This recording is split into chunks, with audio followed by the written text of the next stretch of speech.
Jack, piratul cel teribil. Blestemul rubinului albastru.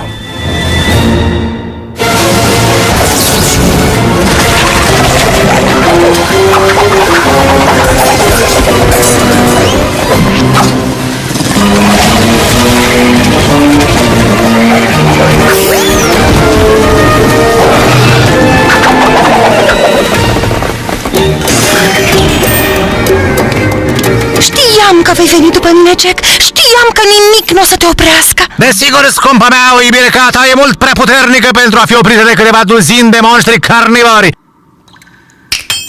Acum putem trăi fericiți o veșnicie! Sărută-mă, prostule! Păi, în regulă!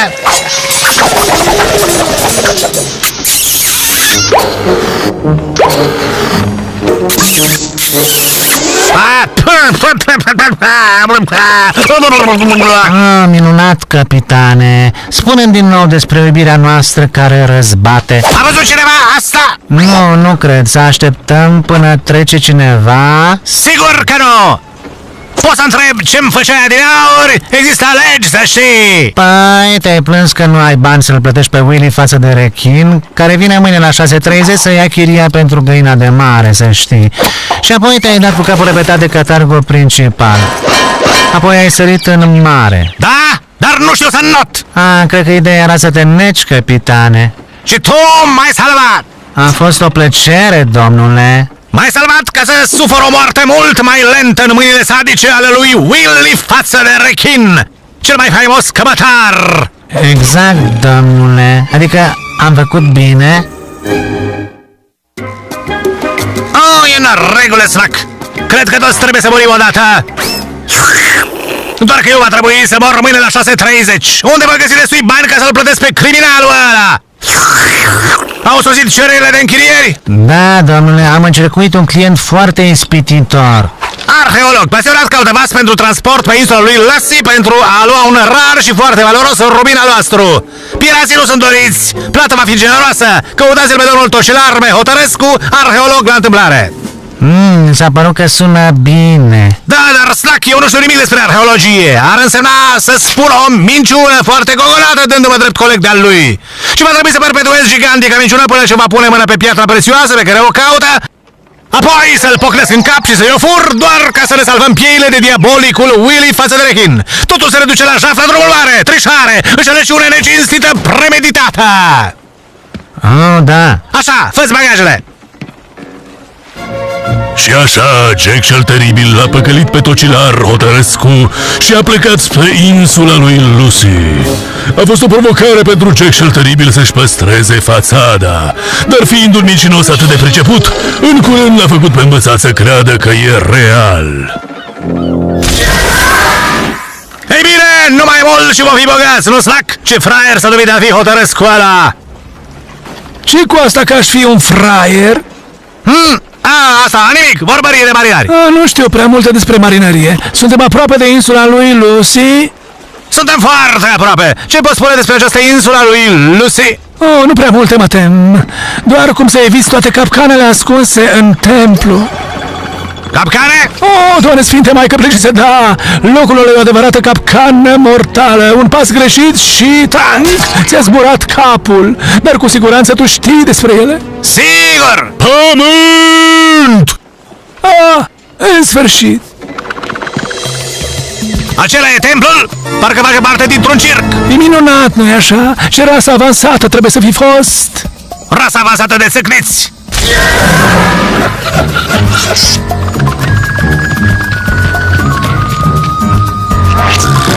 Hai, dată voi doi! Nu mai rămâneți în urmă! Trebuie să găsim piatra prețioasă! Grăbiți-vă!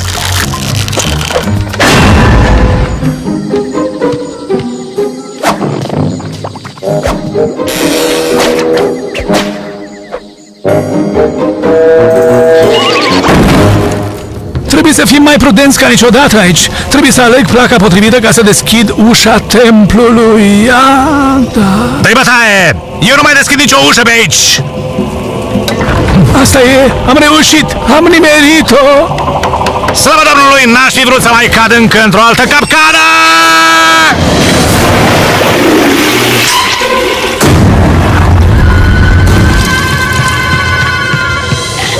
Capitane, în spate! Magnific! Incredibil. E a mea, e toată a mea!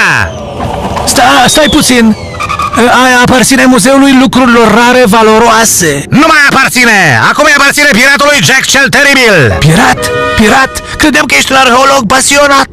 Exact asta am vrut să crezi! Acum că bijuteria e a mea, mă tem că va trebui să te bocrezi în cap, să te las aici, să pieri! Frumoasă ispravă, n-am ce zice. Ai idee cât valorează acea bijuterie? Sigur că da! Sigur că acum nu mai valorează nimic. Bufon împiedicat! Hei, vezi cum vorbești! Lăcomia ta a răpit milioanelor de oameni șansa de a vedea una dintre cele mai mari minuni naturale ale lumii.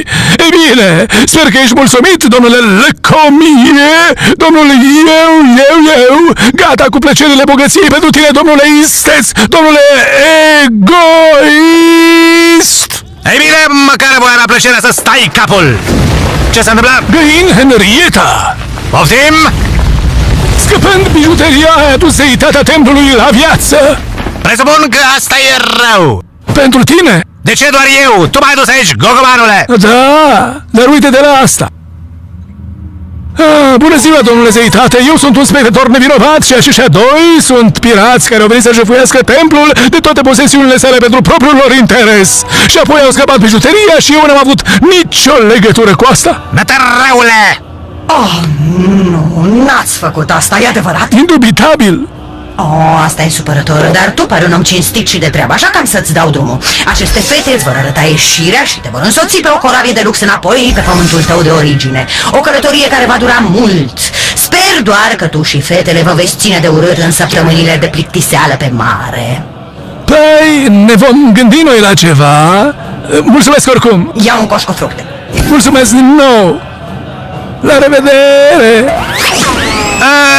Deci noi putem pleca, presupun? Oh, mai taci, nu vrei? Hai, uite-te la ea, e distrusă, nu am asigurare, trebuie să fii atât de împiedicat, sincer. Da, scuze pentru asta. Ei bine, acum va trebui să te trăsnesc. Nu vreau să te trăsnesc, dar astea sunt reguli. Ce palpitant! Eu nu mai fost trăznit niciodată. Tu, capitane, dar ce înseamnă să fii trăznit? Oh, nu vrei să știi. Serios? Mă rog, bine, hai să-ți spun. Face gălăgie, face scântei și foc verde. De fapt, e chiar festiv, dar voi nu veți putea aprecia asta pentru că ochii vi se vor vaporiza instantaneu. De obicei, nu mai rămâne mare lucru. Vor avea noroc dacă vă vor găsi pantofii după ce voi termina. Atunci trăznește-ne! Bine, sper să vă placă. Nu, stai, hai, să nu ne pripim! O să ne omoare, imbecilule! Haide, băieți, nu mai trageți de timp. Vreau să mă întorc în regiunile de jos, să aveam cel mai grozav vis. Uite, nu e nimic ce aș putea face! Nu. Mă rog, da, ar fi căutarea, dar poate dura foarte mult. Căutare? Ce căutare? Căutarea unui alt rubin albastru pentru a-l înlocui pe cel spart. Unde e? Ce trebuie să fac? E o misiune spre o moarte sigură. Trăsnitul e mult mai rapid. Vă pot ucide chiar acum în loc să tărăgănăm și să facem... Crede-mă, noi nu ne supărăm! Oh, pentru Dumnezeu. Bine, uitați-vă aici. Mai întâi trebuie să călătoriți pe insula Biclopului. Biclop? Da, are doi ochi, dar unul în spate și unul în Ce față. sunt chestiile pe care le gătește pe grătarul la uriaș? Oh, aceia ar fi oamenii care au încercat să-i fure cheia. Și ce trebuie să facem când ajungem la acest Biclop? Furați cheia. Desigur, da, și după ce luăm această cheie? Vrei să spui dacă luați cheia. Dacă reușiți să luați cheia, apoi va trebui să mergeți la această insulă. Ce facem acolo? Asta e insula Ușii Încuiate. Trebuie să găsiți ușa încuiată și să o deschideți cu cheia pe care ați furat-o de la Biclop. Apoi furați faimoasa sabie arzătoare. Apoi vă duceți pe insula Dragonului înfricoșător. Îl ucideți și furați celălalt rubin albastru, apoi îl aduceți aici și am să vă eliberez. Dar dacă plecăm de aici, nu ne mai întoarcem? Te rog, nu mă insulta, sunt o zeitate pentru Dumnezeu, asta nu mi obține doar reduceri la cumpărături, să știi, pot să văd tot, vă pot răsni de la orice distanță, așa că... așa că aveți mare grijă. Ei bine, va fi distractiv. Și așa, Jack cel Teribil a plecat în mare viteză spre insula Biclopului. Oare unde stă acel Biclop?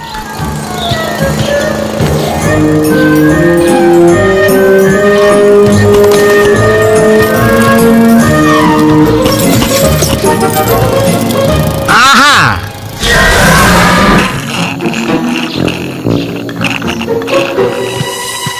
Bun, cațără de pe umerii mei, Slack, și ia cheia!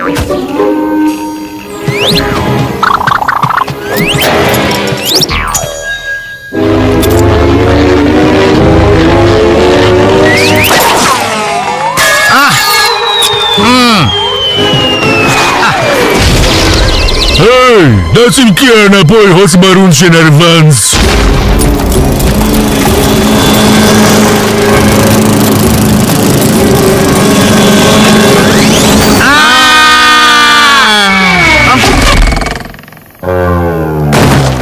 Ce crezi că e sabia arzătoare, capitane? Păi, evident, e o sabie în flăcări, nu? Sună înfricoșător. Da, cred că cu asemenea armă cineva ar putea la un moment dat să conducă lumea. Poate îl putem convinge pe Bob Zeitatea să ne aleasă să o păstrăm la urmă. Uite ușa, domnule.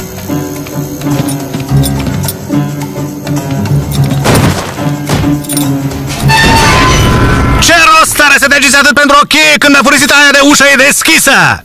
Aproape am fost ucis căutând cheia asta idiotă și apoi aflu că nici măcar n-avem nevoie de ea.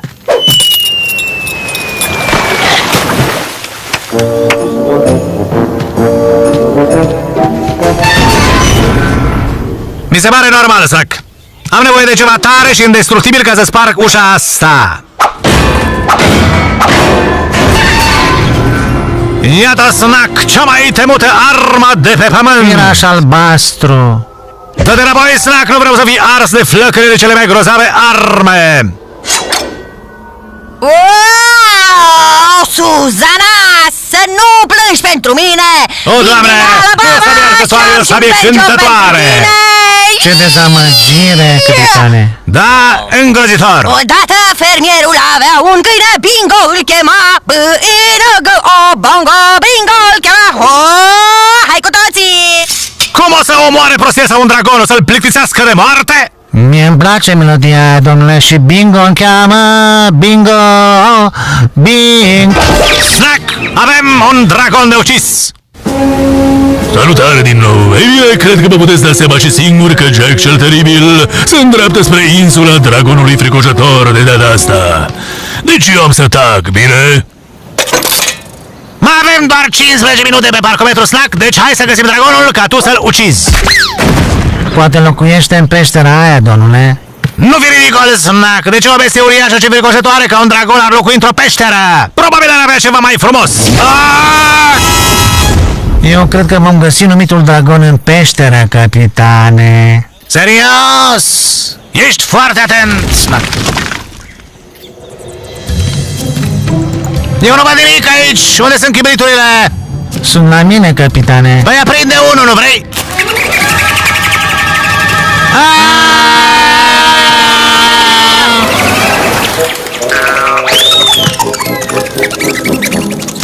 Până aici! Hai să ne întoarcem, să fim trăzniți! Nu mai suport abuzurile astea! Ce-i asta? Muzica? Asta nu e muzică, Snack! Mă tem că e sunetul dragonului care vine spre noi! Repede, capitane, sabia! Nu crezi că doar îl va enerva pe dragon și îl va face să ne omoare mai repede? Ar trebui să-l ucideți, amintești? Ai puțină credință, domnule. Bine, în regulă, dar am să regret asta, să știi! Dacă aveam un ciocan, aș ciocăni dimineața și aș ciocăni și seara, pe tot acest pământ aș ciocăni perit. Uite ce, n-ai putea cânta ceva mai eroic? Până la urmă suntem pe cale de a fi măcelăriți de un dragon! Oase, oase, oase uscate, osul tălpii e legat de osul piciorului, osul piciorului e legat de osul genunchiului, osul genunchiului e legat de alt os și osul ăsta e legat de osul ăla și altele sunt legate de... Stai locului odată! Cum vrei să-ți stai capul dacă nu-ți sare așa? Nu-l putem ucide, capitane, e drăgălaș. Cred că vrea să se mai joace cu tine, capitane. Încetează! Ei bine, cum vom lua bijuteria dacă Azorel ăsta nu ne lasă să-l ucidem? Îl întreb eu, domnule. Să-l întrebi? Ham. Spune că rubinele albastre sunt înăuntru. Rubinele? La plural? Adică sunt mai multe decât unul? Așa a spus el. Ce spune? A spus, vino și adun și pe blegul ăla urât cu nasul mare. Ultimul comentariu făcea referire la mine sau la tine, Snack? Vreau să deschizi ușa, capitane. Bine, dar dacă ceva încearcă să-mi mănânce capul, tu vei plăti pentru asta, Snack! Uite-te la ele, Snack! Suntem bogați! Repede umpleți buzunarele, dar cu grijă! Nu scăpa niciunul sau vom fi îmbăluiți într-un mare nor albastru! Uite, acum vom lăsa saci ăștia mari cu rubine în paza lui Azorel. Îi vom da lui Bob zeitatea piatra lui, apoi vom pleca acasă unde vom trăi ca niște regi. Și îl plătim pe mâini față de rechin. Ce? A, da, am uitat de el, da. Așa, Zorel, tu stai aici cu pietrele prețioase rămase și dacă apare cineva să le fure, dă-i foc la cap. Ia, uite, v-ați întors și aveți și rubinul albastru, e fantastic! Ar trebui să fiți foarte mândri. Auzi, îți arde capul mocnit. Da, știu. Poftim, uite-ți rubinul idiot. Acum putem pleca? Doar o întrebare. Da, ce anume? Ați găsit doar un rubin albastru, nu-i așa? Da. Nu mai minți, nu-i așa? Sigur că nu. Deci nu ai un sac de rubine albastre ascunse afară ca să le duci acasă și să trăiești fericit o veșnicie ca un rege, nu-i așa? Absolut deloc. De ce întrebi? Doar trebuia să verific. Deci suntem liberi să plecăm? Păi, practic, da, dar nu vreți să rămâneți? Nu, la revedere, Bob. Haide, comandăm o pizza! Am niște filme! Îți place Power Rangers, nu așa? Am o piscină în spate, hai băieți, vă rog! Sunt așa de singur căzihitate! Să încărcăm corabia, să plecăm la drum înainte să se mai întâmple ceva. Bine, Snack? Capitane, chiar vorbeai serios când ai spus că împarți prada cu mine? Sigur, Snack, tu m-ai ajutat cinstit și corect și astfel ai dreptul la partea ta din pradă.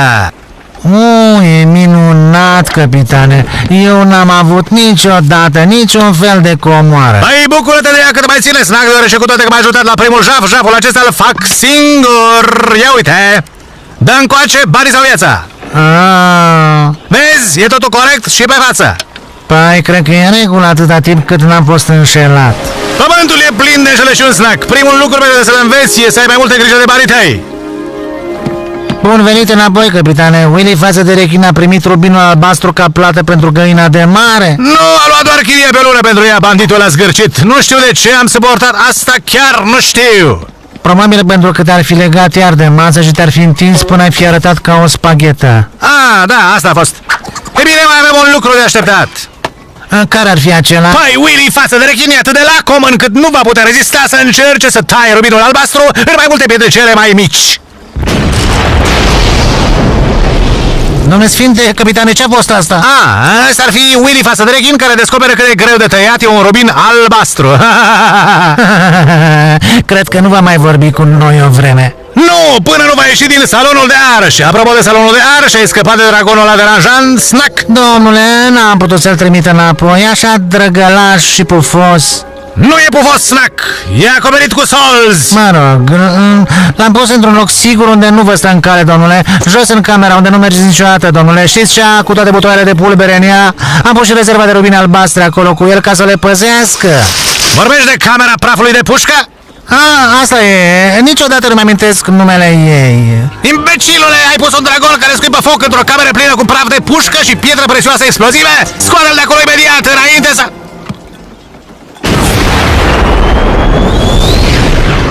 Ar fi bine să te rogi, Snack, să cădem în apă la întoarcere sau voi fi foarte supărat pe tine.